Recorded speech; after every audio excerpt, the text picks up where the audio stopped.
첫 번째 황제입니다. 신성한 아우구스티누스의 아들 티베리우스 가이사 아구스토라고 이렇게 표시가 길게 쓰여져 있습니다. 자, 여튼 그 다음에 뒷면에는 뭐가 있냐면 최고의 대제사장을 의미하는 최고의 사제다라고 하는 뜻을 갖고 있는 폰티펙스 막시무스라고 하는 문구가 좌우로 쓰여져 있고, 황태후가 되는 리비아의 화상이 있었어요. 태후는 원래 그 황제 어머니고, 황태후는 그 위에 황제, 위에 황제 아우구스티누스의 그 어머니 되는 개념이죠. 그런 화상이죠. 황태후의 리비아의 화상이 거기에 있었고, 이 황태후가 의자에 앉아서 이렇게 하고 있어요. 이게 뭐냐면 오른손으로 쥐고 있는 것이 긴 지팡이인데 이것도 올리브 나무로 만들어져 있지 않을까 생각하고 있습니다. 근데 이제 하여튼 긴 지팡이를 가지고 있고, 그 다음에 왼손에는 올리브 나무까지 가지고 있어요. 이게 의미하는 게 뭐냐면 황태후 리비아가 하늘의 평화의 화신이다 라고 하는 것을 나타내는 그런 뜻을 갖고 있다고 합니다. 그러니까 이 동전을 앞뒤를 보면 황제와 황태후가 들어가 있는데, 의미가 뭐냐면 황제 숭배 사상이에요. 왕권을 강화시키는 거죠. 왕의 권리는 하늘이 부여된 거다. 이분이 곧 하늘이시다. 이렇게 이제 의미가 황제 숭배 사상으로 연결이 되는 거고, 그렇게 막 상을 만들어서 하물며 예루살렘의 성전 안에다가도 갖다 놓기도 하고, 이렇게 해서 막 반발을 하고 싸움들이 일어나고 이렇게 되는데, 황제 숭배 사상입니다. 황제를 신성하게 보고 신으로 취급하고, 그래서 이 유대인들의 신앙적 양심으로는 황제의 돈, 데나리온의 돈을 가져다가 성전 안에서 예물로 드리는 것은 용납을 못하는 거예요. 왜냐하면 이거는 황제를 인정하고 황제를 숭배하겠다라고 하는 의도를 가지고 있는 세속적인 것이란 말이에요. 그러니까 이걸 가지고 와서 환전을 하는 거죠. 성전의 돈으로. 신성한 돈으로 환전을 해서 신성한 돈으로 하나님께 바치자. 이게 이제 환전의 개념이 생겨나는 거예요. 이런 것들이. 자, 이렇게 해서 여튼 인두세로 1데나리온을 매년 바치고, 그 다음에 유대인들이 인두세 말고도 두 가지를 더 바쳐야 됐습니다. 하나는 지세, 땅에 대한 거에 세금이에요. 곡식 수확량의 10분의 1, 술이나 과일의 5분의 1을 돈이나 현물로 바쳐야 됐고요. 또 하나는 소득세로 전 소득의 1%를 바쳐야 됐습니다. 자, 이렇게 그럼 세금을 바치는 이유는 무엇입니까? 이스라엘이, 유대 나라가 로마에 속해 있다. 그리고 너희들은 당연히 너희를 다스리는 황제, 그리고 그 황제를 숭배하는 이 사상에 동의하고 동참해라 라고 하는 의미를 주고 있는 겁니다. 그러니까 이제 반발을 가진 사람들, 반로마적인 사람들은 반발하게 되죠. 유대 역사가인 요세푸스의 기록에 의하면, 그리고 성경에도 나옵니다. 이 사람이 누구냐면 총독 코포니우스가, 로마 총독 코포니우스가 재직할 당시에 갈릴리의 유다라고 하는 혁명가가 일어난다는 거예요. 민중혁명가죠. 이렇게 쉽게 되면 혁명가가 일어나는데, 이 사람이 일어나서 로마인들에게 세금을 바치고 하나님 외에 어떤 유한한 통치자를 인정하는 것은 곧 범죄다 라고 선언을 했고, 그래서 갈릴리 주민들에게 반역을 추구하도록 해서 이 사람으로 인해서 반란 사건이 일어났다는 거죠. 로마가 이제 물론 이제 제재를 해서 학살을 하고 이렇게 해서 무마를 시키는 것입니다만, 그 다음에 우리가 성경에서 알고 있는 열심당이 있어요. 열심당으로 알려진 젤롯당 사람들이, 열심당 사람들이 독립운동을 하게 되죠.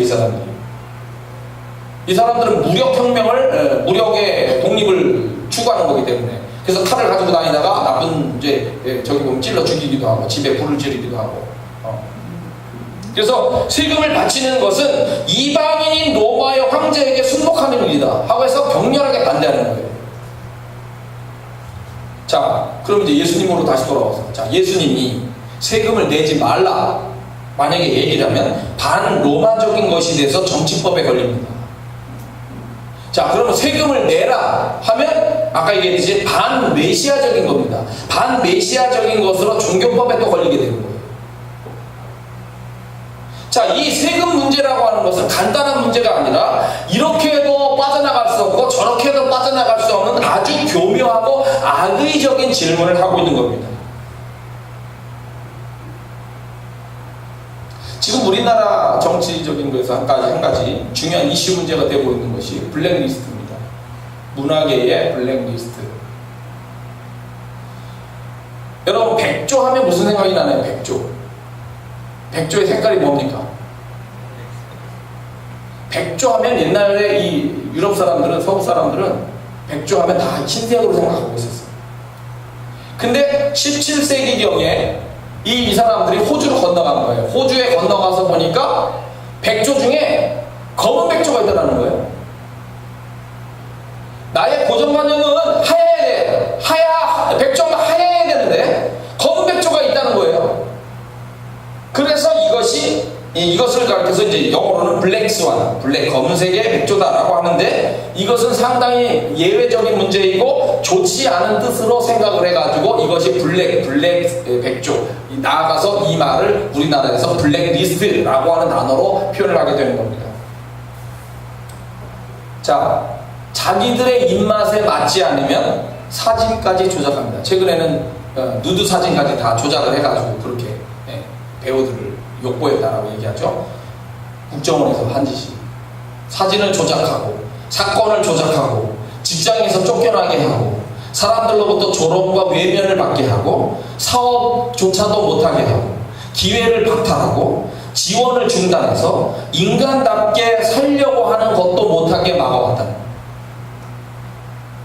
이렇게 해서 이명박 정권부터 심하게 박근혜 정권까지 이 약 10여 년의 이 기간 동안에 블랙리스트 인원에 속 들어가 있는 사람이 9,473명. 그들 중에 인터뷰한 기사들 내용들을 보니까 피눈물을 흘리면서 살았어요. 우리는 그것에 대해서 모르는 순간이었겠지만, 모른 채 지나갔겠지만, 그들은 그 모든 과정에서 피눈물을 흘리면서 일을 해보고 싶어도 일을 하지 못하고, 내가 겨우 해서 알바를 얻었는데 알바 주인한테 협박해가지고 세금조사 때리겠다 해서 알바조차도 못하게 만들고, 완전 반병신되게 만들고, 그런 식으로 이 사람들에게 10여 년 동안 핍박을 했다는 거예요. 어제 뉴스에도 보니까 내 세금으로 겨우 그들이 그런 짓을 했구나 라고 하는 그런 연예인 이야기도 있었어요. 정치가 얼마나 추악하고 악해질 수 있느냐라고 하는 것을 보여주는 한 예인데, 그런 정치적인 문제뿐만 아니라 종교도 또 다른 교육계도 어떤 우리 삶에 나타나는 모든 문제 속에서도 우리는 그런 것들을 발견할 수가 있다. 악의적이고 정말 사람을 사람답지 못하게 만드는 그러한 문제를 볼 수가 있다는 거죠. 자, 이렇게 다가오고 있는 거예요, 그들이. 자, 그러면 예수님의 답변이 뭡니까? 오늘 말씀을 보니까 예수님은 그들의 외식함을 아셨다고 했어요. 외식함을 아셨다. 마태복음에 보니까, 이거 평행본문이라고 합니다. 마태복음에 보니까 그들의 악함을 아셨다. 누가복음에 보니까 그들의 간계를 아셨다라고 표현하고 있습니다. 주님은 그들의 마음을 꿰뚫어봤어요. 외식, 악함, 간계, 그 무엇이든 다 드러나게 되는 거죠. 자, 어찌하여 나를 시험하느냐? 이 말은 충격적인 말입니다. 이 단어가 충격적이라는 거예요. 어찌하여 나를 시험하느냐라고 하는데, 이 시험이라는 단어가 헬라어로 페이라쪼라는 말인데요, 이 페이라쪼라는 단어는 성경에서 사탄이 예수님을 광야에서 시험한 내용 아시죠? 그때 시험할 때 쓰인 그대로 그 단어입니다. 어떻게든지 하나님의 역사를 막아보고 그 메시아로서의 활동을 하시려는 예수님을 꺾어가지고 자기의 종으로 만들고 하여튼 그런 악한 의도로서 그렇게 시험을 하게 되는데, 지금 이 시험이 그런 시험이다라고 하는 거예요. 이 순간 이 바리새인들과 헤롯 땅의 사람들의 시험이 사탄적인 행위다, 하나님의 사역을 해방하여 쓰러뜨리려는 악의적인 것이다 라고 지적을 했습니다. 자, 그 다음에 데나리온 하나를 가져다가 내게 보이라. 이 형상과 이 글이 누구의 것이냐? 가이사의 것입니다. 가이사의 것은 가이사에게, 하나님의 것은 하나님께 바치라. 이렇게 얘기했어요. 근본적인 의미로 보면 가이사의 것이 있고 하나님의 것이 있는 것이 아니라 이 세상 사실 모든 것이 하나님의 것입니다. 그렇죠? 여러분 그렇게 믿으시죠? 믿어요? 그럼 아멘 하셔야 돼. 아멘입니까? 예, 이 세상 모든 것이 하나님의 것이죠. 로마 황제 것이 따로 있는 게 아니라 원래는 다 하나님의 것인데 근본적으로는. 근데 현실의 정치에서 현실의 정치적인 상황 속에서 우리 사람들은 의무도 행할 수가 있고요. 하늘의 의무도 물론 행할 수가 있어요. 자기 이제 선택이지만. 자, 바리새인들과 헤롯 땅 사람들은 가이사에게 바쳐라, 바치지 마라, 이 두 가지로 빠져나갈 구멍이 없게끔 지금 코너로 몰고 있는데, 예수님이 지금 가이사의 것은 가이사에게, 하나님의 것은 하나님에게 바치라 라고 하는 그 이야기 속에서 나타나는 의미를 세 가지로 제가 요약을 해서 여러분에게 말씀드립니다. 첫째 뭐냐, 예수님이 말씀하시는 거에서 이 악의적인 그런 시험에 대한 문제도 있지만 첫째가 당연히 책망입니다. 책망. 하나님의 것은 하나님에게, 가이사의 것은 가이사에게 바쳐라. 즉 반로마적인 사람은, 반로마적인 집단은 하나님께 바쳐야 될 것이고, 친로마적인 사람들은 가이사에게 바치라는 거예요. 그러면서 예수님은 그들의 계략에서 벗어나셨고 그들의 악의적인 책략에 대해서는 책망을 하고 있다는 거예요. 악의적인 목적으로 하나님을 시험하거나 하나님의 일을 회방하는 일을 하면 안 된다는 겁니다. 단어 자체가 사탄적인 거예요. 단어 자체가. 그런 목적으로 하나님을 시험하고 하나님의 일을 회방해서는 절대 안 된다. 용서받지 못할 문제이기 때문에.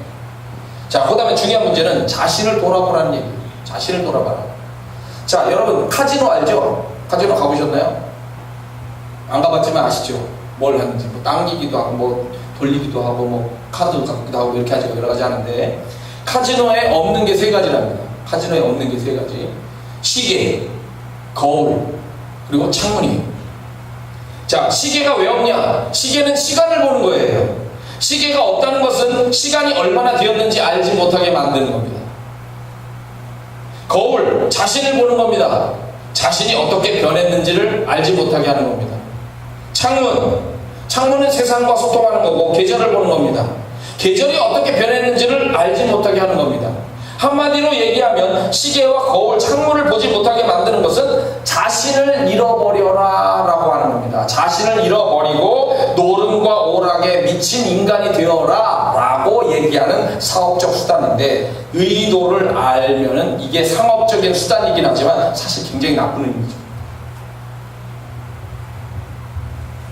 가이사에게 세금을 바쳐야 합니까? 바치지 말아야 합니까? 종교적인 질문이면서 정치적인 질문입니다. 이걸 통해서 예수님을 코너로 몰고 하나님의 역사를 시험하여 악의적으로 해방하는 이런 나쁜 의도에 대해서 예수님이 가이사의 것은 가이사에게, 하나님의 것은 하나님께 바치라는 대답을 하셨는데, 가이사에게 바치는 너 자신을 돌아봐라, 하나님께 바치는 너 자신을 한번 들여다봐라 라고 그렇게 역설적으로 묻고 있는 것은 아닌가라고 하는 겁니다.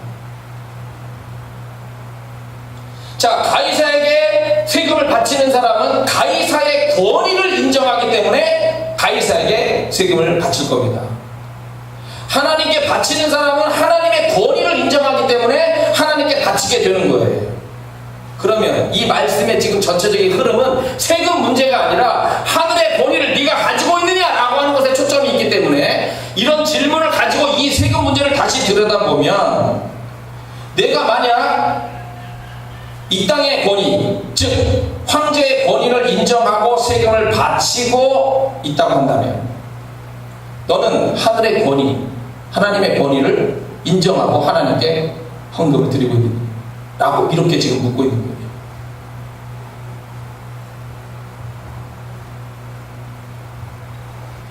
이게 예수님에게 먼저 질문했다, 우리가 질문 당하고 있는 입장이 되는 거죠, 문제는. 그죠? 그게. 너는 권위를 어떻게 인정하느냐 이거예요. 너는 권위를 어떻게 인정하느냐 이거죠.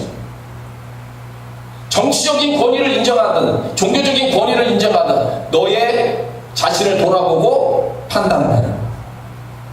너 자신을 보고 판단해라. 그리고 당연히 세 번째가 스스로 선택한 대로 행하라. 자, 세상의 권위를 인정하며 살면서 로마에 당연히 바칠 것을 바치든지, 하나님의 권위를 인정하며 하나님께 바칠 것을 바치든지 스스로 선택하라. 너의 역할을 해라. 충성 헌신을 해라. 이렇게 얘기가 되는 거예요. 스스로 바치든 바치지 않든 스스로 결정해야 될 문제입니다.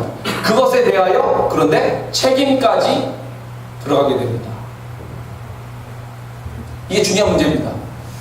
내가 이 권위를 인정하면 권위 인정한 것도 문제가 물론 종교적으로 문제가 될 수 있습니다만은 거기에 따라서 그거에 따른 세금을 바치고 그렇게 선택하면서 가게 되면은 거기에 따른 책임이 당연히 주어지는 거예요. 하나님에 대한 것들도 마찬가지로 책임이 주어지는데, 자 보세요. 요 말씀 다음에 12장 끝부분에 무슨 이야기가 나오냐면 가난한 과부 이야기가 나옵니다. 이거 모르는 사람 거기 간첩이에요. 자, 하나님 앞에 헌금을 드리는 사람들이 많이 와 있어요. 이방인의 뜰에 있는 사람들은 이방인의 뜰에서 헌금을 했을 것이고, 가운데 여인들의 뜰에 있어서는 여인들의 헌금 바구니에서 드릴 것이고, 남자들의 뜰에서는 유대인들의 남자들의 뜰에서는 남자들이 바쳤을 거란 말이에요. 사람들이 헌금 내는 걸 쭉 볼 수 있어요. 한눈에 쭉 볼 수 있겠죠. 담이 높지가 않으니까 1m 정도밖에 안 되니까 쭉 드리는데, 헌금 안에 드리는데, 한 과부가 와서 헌금을 드리는데 예수님이 얘기하지만 두 렙돈이라고 하는 우리나라 한 5원 10원밖에 안 되는 돈을 20원을 드렸다 이거예요. 근데 자신이 가난한 중에 자신의 모든 소유 생활비 전부를 바쳤다는 거예요. 그걸 예수님이 칭찬합니다. 자, 오늘 말씀으로 생각을 해서 다시 들여다보세요. 과부는 세상적인 기준으로 보면 많은 것을 바치지 않았어요. 그죠? 근데 그녀 자신의 인생의 기준으로 보면 가진 것 전부를 바쳤다는 거예요. 생활비 전부를. 자, 그녀가 작지만 하나님 앞에 나와서 자기 생활비 전부에 해당하는 20원밖에 안 되는 그거를 생활비 전부를 그 헌금에 바쳤는데, 이것은 무슨 의미냐면은 하나님의 권위를 인정한다는 거예요. 그렇죠? 그거 그분에게 바치는 거니까. 하나님의 권위를 인정하고 그 나라를 소망하고 그 나라를 위해서 살고 싶다라고 하는 얘기가 담겨 있는 거지요. 거기에는 그녀는 그녀가 인정하는 하나님의 권위 아래서 하나님의 나라를 위하여 전적인 헌신을 하려고 몸부림치고 있는 거예요.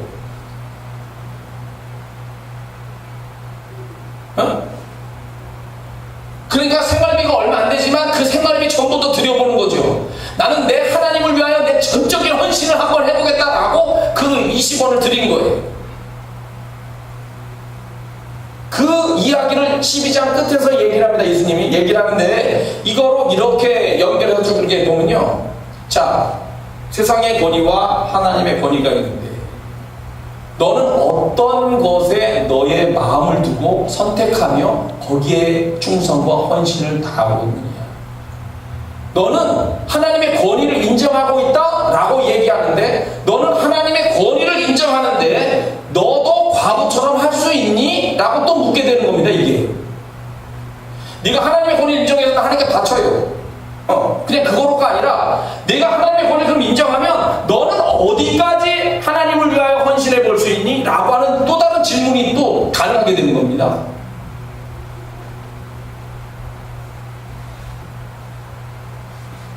로마의 권위를 인정하는 사람은 가이사에게 충성한다. 아시죠? 로마의 인사 이렇게. 예? 로마의 황제의 권위를 인정하고 로마를 위하여 충성을 당하고 목숨을 걸고 싸우겠다라고 하는 게 로마 사람들의 이 의식이란 말이에요. 그럼 내가 하나님의 권위를 인정한다면 나는 하나님을 위하여 권위를 인정하고 하나님의 나라를 위하여 목숨을 걸겠다, 이런 자세가 나와야 되는 거예요. 개념이 원래가. 이게 단순한 문제가 아니라는 거죠. 이런 복잡한 지금 과정을 거쳐서 끝으로 가고 있는 거예요. 지금 흐름이. 자, 근데 오늘 내용의 결론을 빨리 내야 되겠습니다. 자, 뭐냐? 선한 의도로 하나님께 기도를 하시고 질문을 하셔야 됩니다. 기도할 때 나쁜 의도를 가지고 기도를 하면 안 돼요. 좋은 의도를 가지고 하나님의 권위를 인정하고 기도를 잘 해야 됩니다. 하나님의 뜻에 맞춰서 그렇게 기도를 해야 되고요. 질문해야 되고요. 그리고 하나님의 권위를 인정한다면 그 나라를 위해서 내가 어떤 역할을 할까, 얼마나 귀한 책임을 다해야 되느냐, 얼마나 귀한 헌신을 다해야 되느냐라고 하는 문제를 그 다음에 또 생각해야 된다.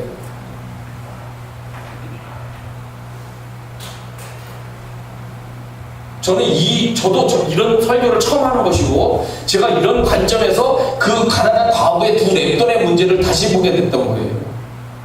저는 참 감사해요. 저에게 그런 은혜를 주신 것이. 근데 여하튼 오늘 이 세금 문제는 보통 문제가 아니었구나. 우리로 하여금 인생을 어떤 방향으로 결단하면서 살게 하느냐, 이거를 얘기하고, 그리고 이거에 따른 그 권위에 대한 책임과 행동, 헌신, 충성까지 어떻게 나는 내 삶을 살 것인가 라고 하는 걸 묻고 있는 아주 심각한 질문이구나 라고 하는 생각이 들었던 거예요. 자, 오늘 이런 말씀을 드리고 다음 주에 또 계속해서 두 번째 문제를 다뤄보도록 하겠습니다. 다 같이 기도하겠습니다.